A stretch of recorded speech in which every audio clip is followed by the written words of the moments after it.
Guys, അപ്പോൾ നമ്മൾ രണ്ട് ട്രീറ്റിൻ്റെ നല്ല വ്യത്യസ്ത രീതിയിലുള്ള രണ്ട് ബിസ്ക്കറ്റ്സ് ആണ് നമ്മൾ കഴിക്കാൻ പോകുന്നത്. ട്രീറ്റിൻ്റെ കമ്പനിയിലെ ട്രീറ്റിൻ്റെ കമ്പനിയുടെ ബിസ്ക്കറ്റാണ്. ഒന്ന് വാനില ക്രീമും ഒന്ന് ചില്ലി ഗുവ ക്രീമും ആണ്. Chilli guava cream. അപ്പോൾ നമുക്ക് എന്തായാലും ഒന്ന് കഴിച്ച് നോക്കാം. ഓക്കെ, അപ്പോൾ നമുക്ക് ആദ്യം തന്നെ ഇത് പൊട്ടിക്കാൻ നല്ല കളർഫുള്ളാണ്. ടേസ്റ്റ് എങ്ങനെയാണെന്ന് അറിയില്ല. ഓ ഗൈസ്, നല്ല കളർഫുള്ളാണ്. ഞാൻ കാണിച്ചു തരാം.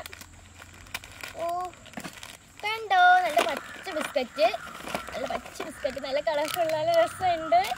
ഇനി നമുക്ക് ഇത് പൊട്ടിക്കാം. നമ്മുടെ വാനില ക്രീം വെച്ച ബിസ്ക്കറ്റ്. പക്ഷെ എനിക്ക് ഇതായിരിക്കും ഇഷ്ടപ്പെടുന്നത്, നല്ല വാനില ക്രീം ആയതുകൊണ്ടാണ്. ഗൈസ്, അപ്പോൾ നമ്മൾ രണ്ട് ബിസ്ക്കറ്റ് പൊട്ടിച്ചിട്ട് രണ്ട് വെറൈറ്റി രീതിയിലുള്ള ബിസ്ക്കറ്റാണ്. ഇത് കാണാനാണെങ്കിൽ നല്ല രസമുണ്ട്. കണ്ടോ, ഞാൻ ഇങ്ങനെ വരുന്ന ബിസ്ക്കറ്റ് കണ്ടിട്ടേ ഇല്ല. കണ്ടോ, നല്ല രസമുണ്ടല്ലേ. കണ്ടോ, നല്ല രസമുണ്ട്. നമുക്ക് ഇതൊന്ന് കഴിച്ചു നോക്കാം.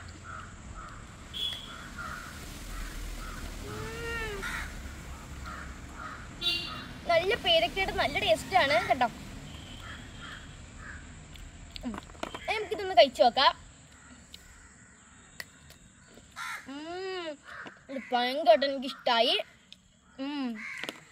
നമുക്കൊന്ന് അടുക്കി വെച്ച് നോക്കാം. അതെൻ്റെ കൈ കൊള്ളാൻ തോന്നണില്ല, പോയി. അപ്പം എനിക്കിത് രണ്ടും കൂടെ വെച്ച് നോക്കുവാണെങ്കിൽ ഏറ്റവും ഇഷ്ടപ്പെട്ടത് ഇത് തന്നെയാണ്. എന്നാലും ഇത് നല്ല ടേസ്റ്റ് ഉണ്ട്. ഇത് രണ്ടും കൂടെ വെച്ച് നോക്കുകയാണെങ്കിൽ രണ്ടും കൊള്ളാം. കൂടെ നല്ലതാണെന്ന് തോന്നുന്നു. എന്നാലും ഇതെനിക്കിഷ്ടമായി. നിങ്ങൾക്ക് ഇതിൽ ഏതാണ് ഇഷ്ടപ്പെട്ടതെന്ന് കമൻറ്റ് ചെയ്യാനൊക്കെ. പുതിയൊരു വീഡിയോ ആയിട്ട് വരുന്നത് വരെ ബൈ.